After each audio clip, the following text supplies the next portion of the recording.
I'm Steve Gavatorta, and today we're going to talk about some essential skill sets you need to become an effective negotiator. Those two skill sets are mastering the art of effective questioning and listening, as well as effectively handling objections that arise during your negotiation.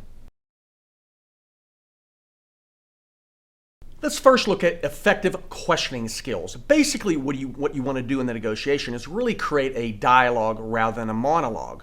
So use different types of questioning skills to get the key decision maker to communicate back to you.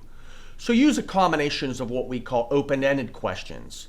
Those encourage others to talk, along with probing questions, which are built around exploring a specific point.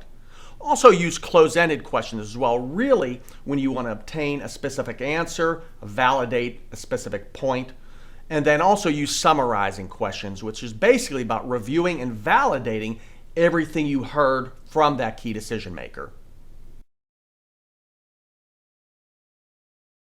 Next are your listening skills. The goal of becoming an effective listener is really to seek first to understand, then be understood. So some things to remember as you're communicating with your key decision maker. Be an active listener, be present and in the moment. Effective listening skills will ultimately drive the questioning process.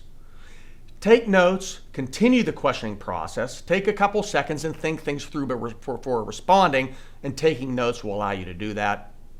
Don't focus on the next question until you have the first one fully answered. Don't try to drive to the answer you desire. Don't make assumptions. And remember, effective questioning and listening is basically an art form. When done correctly, will elicit dialogues, not monologues.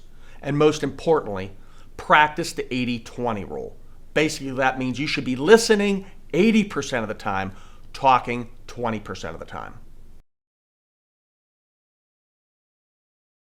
You also have to be effective at handling objections, so use the process you learned in the workshop.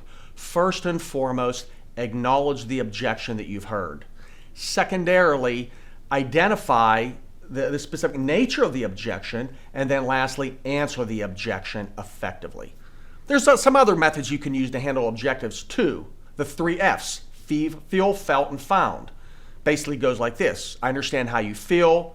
I've met others that have felt the same way. What they found was so and so. And lastly, the restatement method, which is basically mirroring the objection. You seem to think X, then restate it, but you're telling me Y. Then summarize it. If I could do X, then you could do Y. Those are 3 different methods to use to become effective at handling objections.